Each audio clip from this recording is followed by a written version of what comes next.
What's going on, guys? It's Nick here, back with another video. It is time for the 7th episode in our draft strategy series. We've taken a look at the early rounds 2 weeks ago, mid rounds last week, this week going over the late rounds.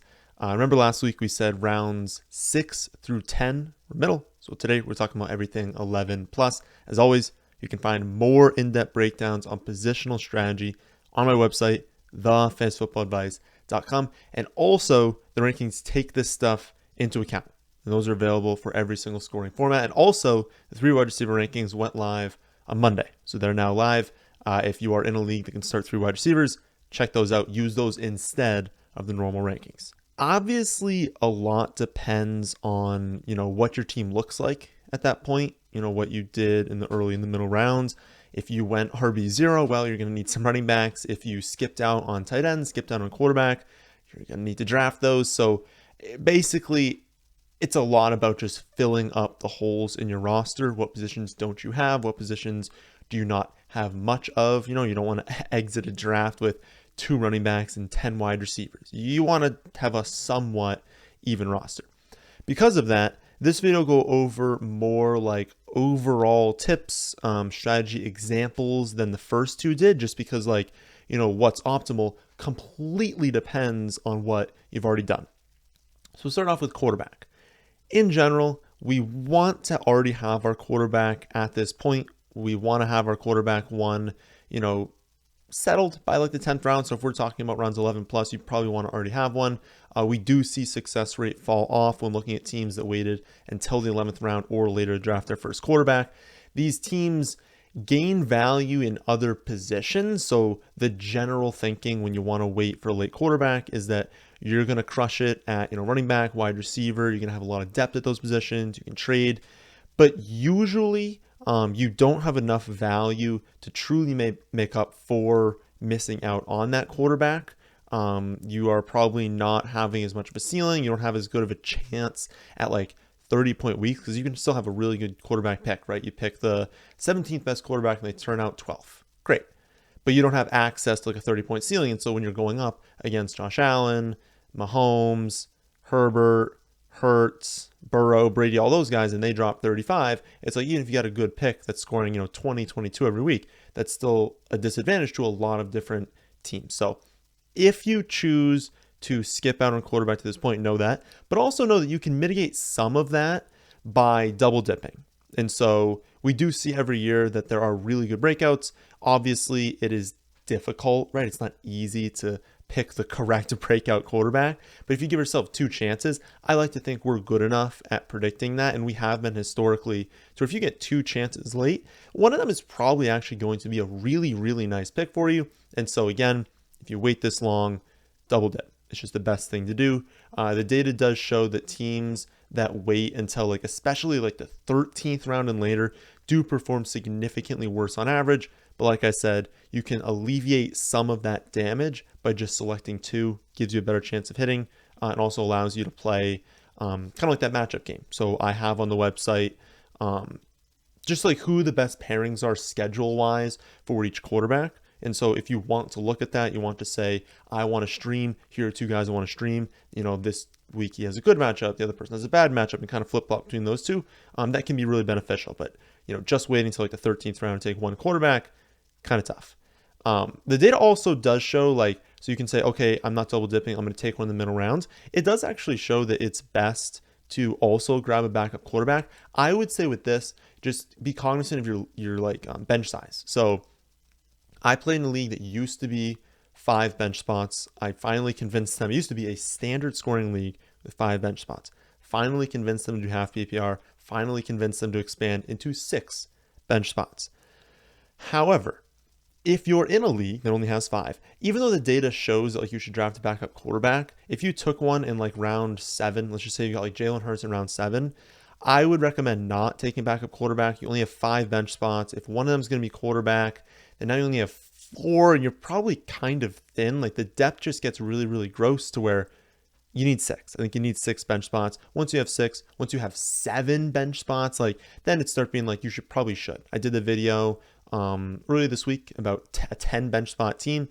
if you're in a league with that many bench spots, like you're taking a backup quarterback, you're taking a backup tight end, like you're taking all these backups because it's just worth doing so. If you're in a league with very few bench spots, there's probably going to be a billion quarterbacks on free agency where you don't really need that second one.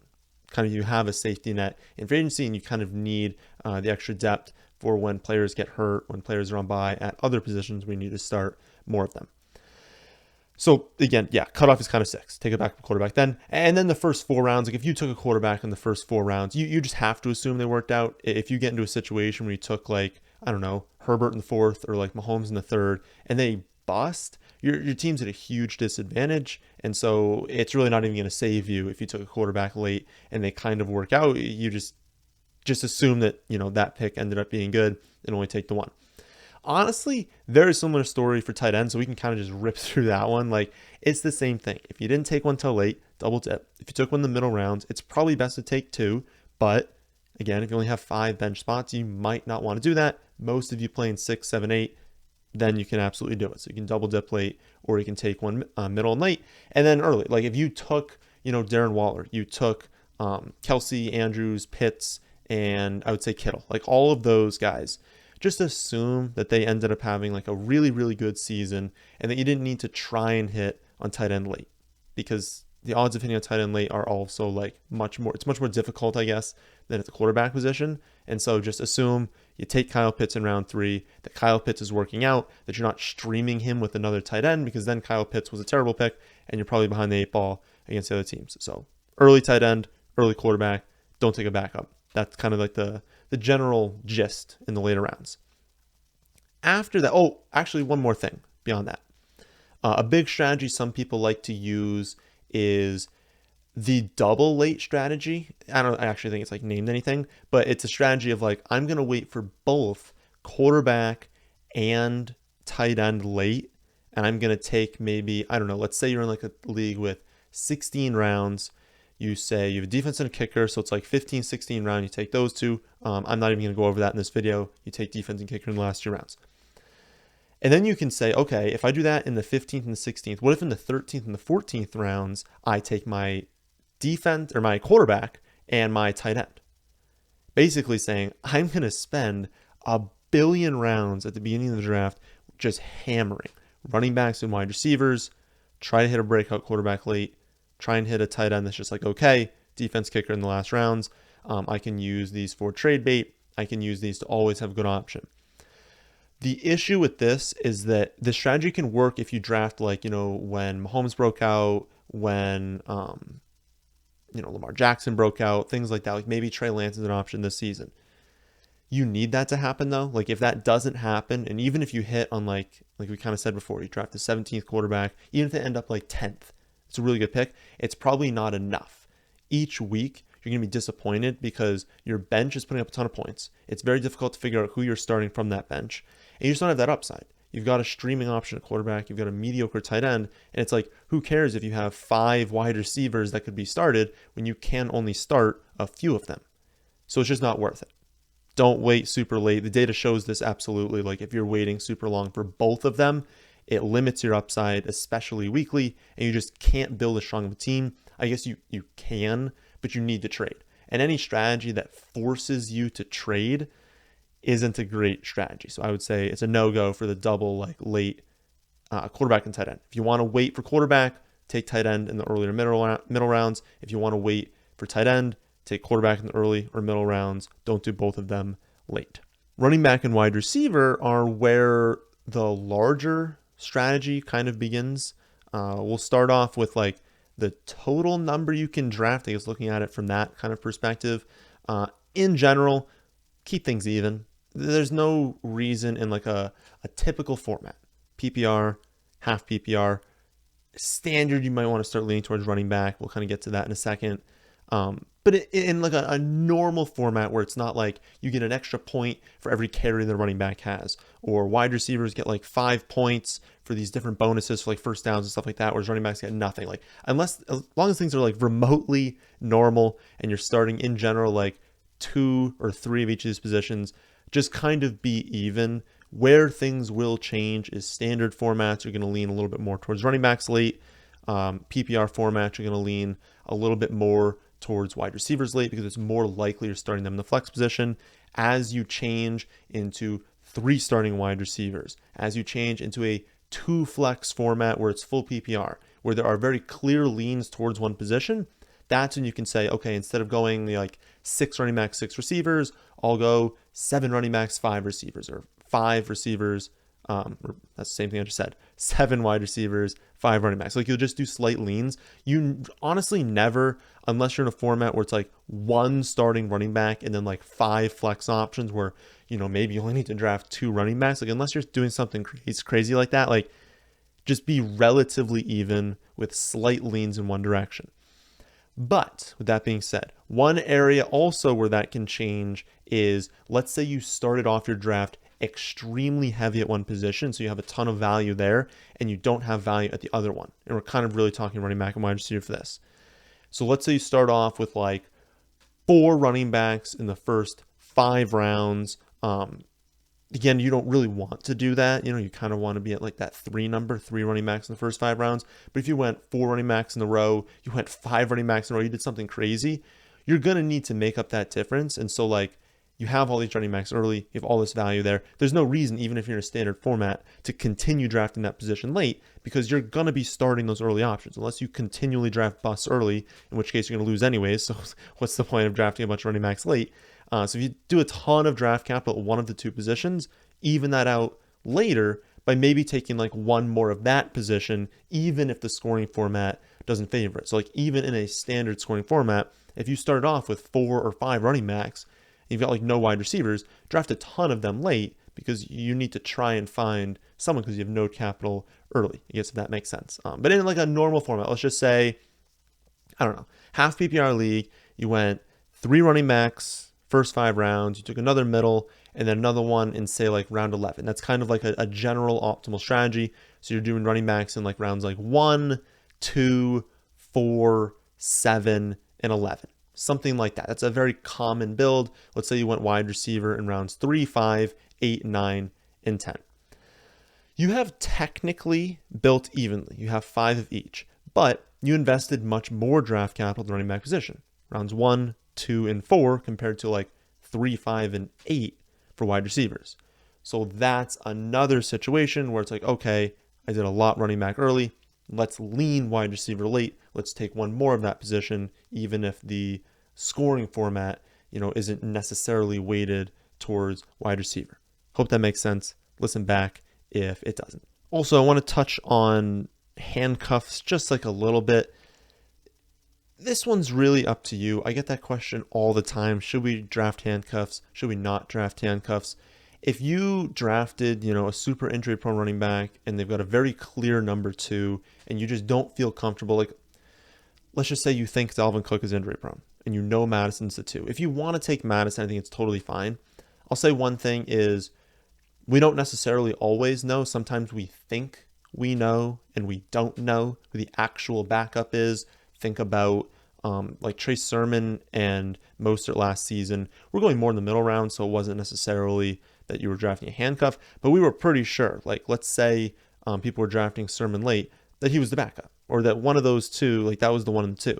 We had no idea that Elijah Mitchell was actually like one of their best running backs, ended up being, the clear guy after that. So know that it's not usually a lock. There are very few, like Madison is a lock to be the number 2.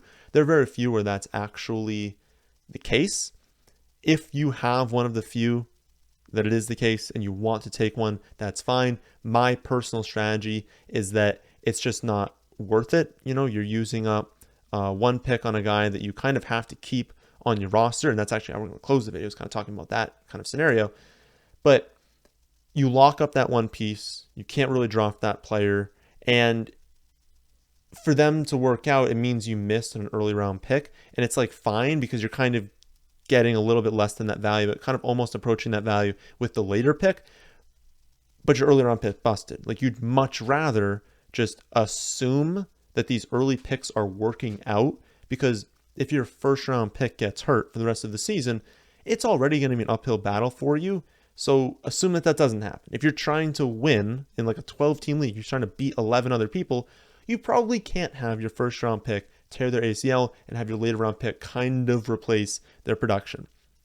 What you want to try and do is hit on your early round pick, take someone else's handcuff, their running back tears their ACL, now you have 2 running back ones, now you're really in contention. So I understand that people want to mitigate risk, but there's only so much you want to do in mitigating risk in a format that is so heavily weighted towards the top. I mean, we want to win, right? We don't want to get second or third, even if maybe there's a payout for second and third. Like, we want to get first place. And so you're trying to build the best team possible.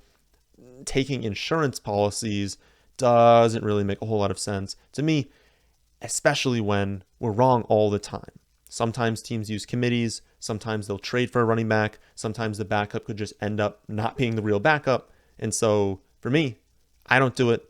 I do understand when we're 100% sure who the backup is, like a Madison case, I get doing it at that point. But this whole idea kind of plays into my next point, in that when we're filling out our bench, we want some combination of early and late breakouts. And this is something that very, very few people do. Most people that are doing drafts are just taking names they know, taking high upside picks. Like, they're not thinking at all about when these players are going to break out. And by that I mean, like, rookies, let's just say.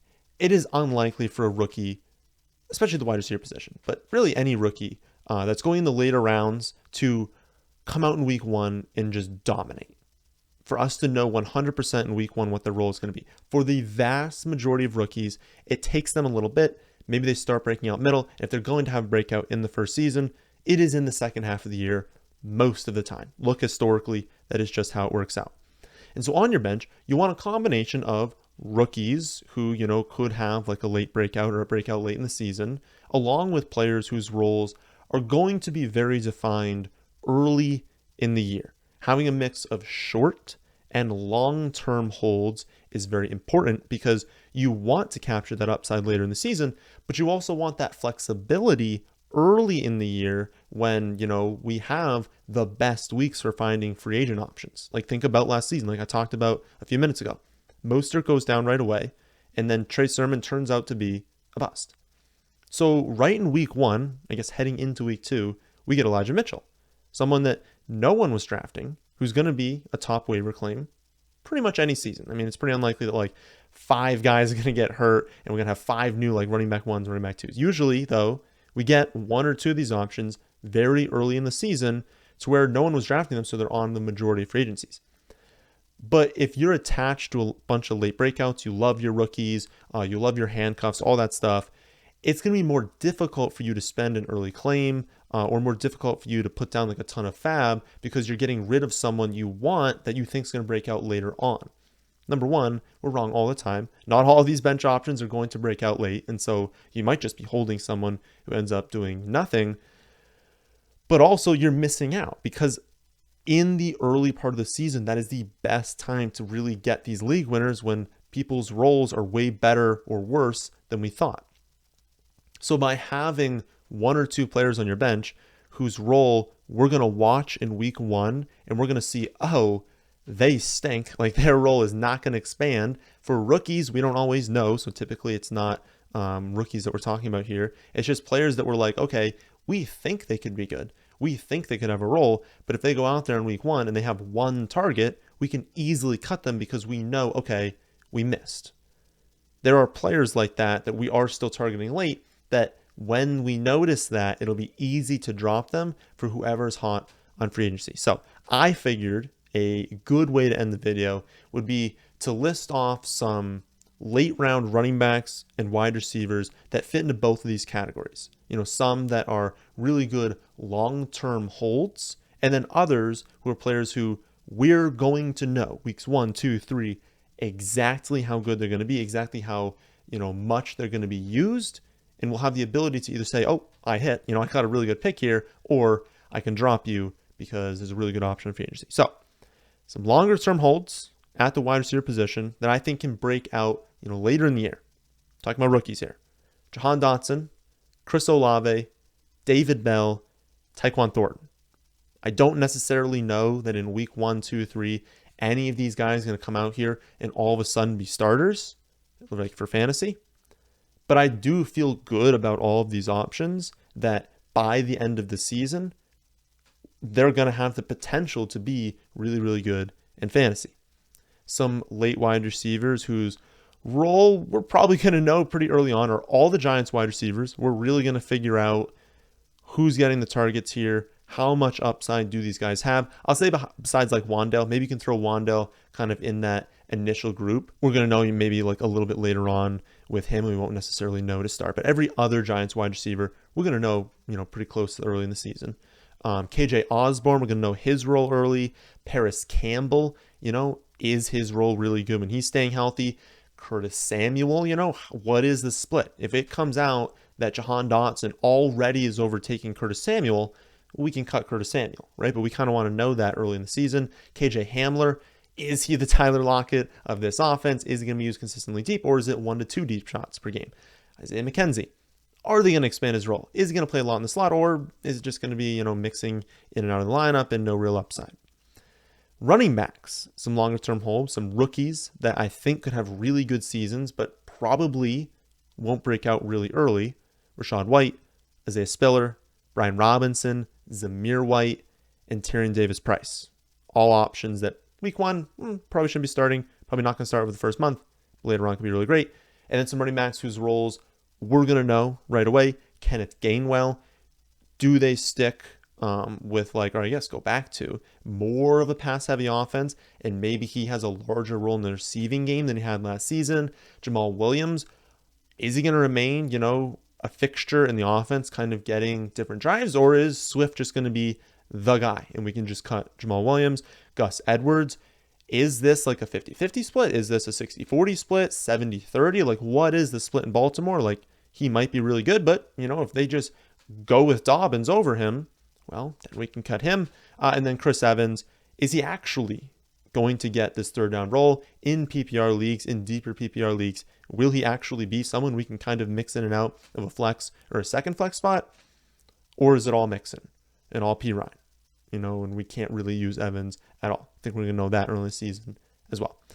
So that is kind of the thought process behind late round draft strategy, late round picks. Let me know your thoughts in the comment section down below. I'll be back tomorrow with a player breakdown. I don't actually know which one it's going to be yet. And then Friday, going to be another top 5 video. Remember, 3 wide receiver rankings are on the site. I know a lot more of you are playing in 3 wide receiver leagues now. Use those rankings instead of the normal ones and be very clear on the site. There's a drop down. You have to select 2 or 3 wide receivers before you even get to the rankings. So it'll be very, very clear. But if you're in a league that starts 3 wide receivers, or honestly, even one that has like 2 flex spots, you can kind of decide if you're thinking, your flex spot is going to be a wide receiver, or both flex spots will be a wide receiver, use the 3 wide receiver rankings, especially I would say if you're in a full PPR format. And the auction. Again, auction prices are on the site. So if you're in an auction league, check those out as well. Way more content will continue to be added to the site. Defense rankings are up right now. I'll do kicker rankings eventually for those of you who are unfortunately in leagues that have kickers. That, my friends, is the end of this one. Hope you all enjoyed. If you did, how about hitting the like button? And how about subscribing to the channel if you're new here? Thanks for watching.